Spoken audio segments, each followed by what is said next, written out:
A video is circulating. I say, honorable incoming MP for Gomua Central, Kwame Plus. As your Obama, a mile walk Gomua Central in 2,000 Ghana cedis. Me ba chawati. Na oka o de yenko she brana oka sasa o de yenko ti ni nti asem o na e kan o say Kwame Plus say Obama e ma ni nyina 2,000 Ghana cedis or babia 2,000 Ghana cedis. Gomua Central ye tsensem obisi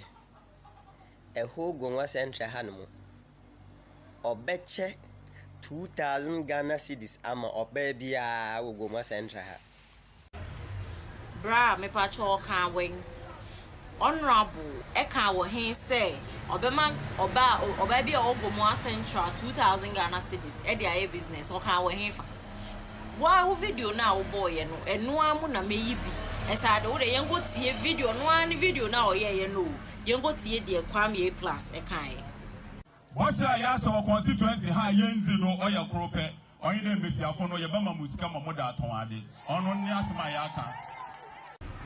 me ba cho ye tie o se obema ema ni bi wan ka so obema oba bia wo o se obema ema ni bi because he is in for development intenyo bia na wo so de ni tikama no se zika no de mo oba bia kra enkosi aga because oba bi won ma de ma na o de beto pizza edi o de beto aduane edi o de be ma oba wa ye na adwin so obema wo kro na koso or because he is in for development but we enjoy say nam na ye gu nanimu as say o so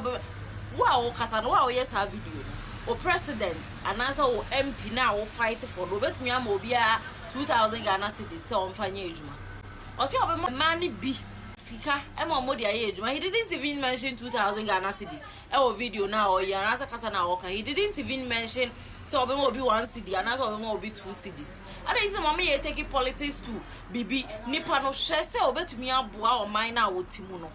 no wanya ejuma ye no na hia na enjoy politics say ya mama 2 cedis ni 3 cedis vision wotoma then mo check camera si muso na mo de ye bibi amope no he didn't say obema obi 2,000 Ghana. He is in for development into also obema money bisika ama mo de aye ejuma na say de wini be development no na Gomua so developers asa na okan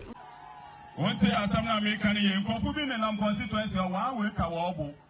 na sika ya se bema mesiafo sika ye ntu di hwan ho atu ni di no wode nam no wode ye campaign we are in for development mumba by any information be any update be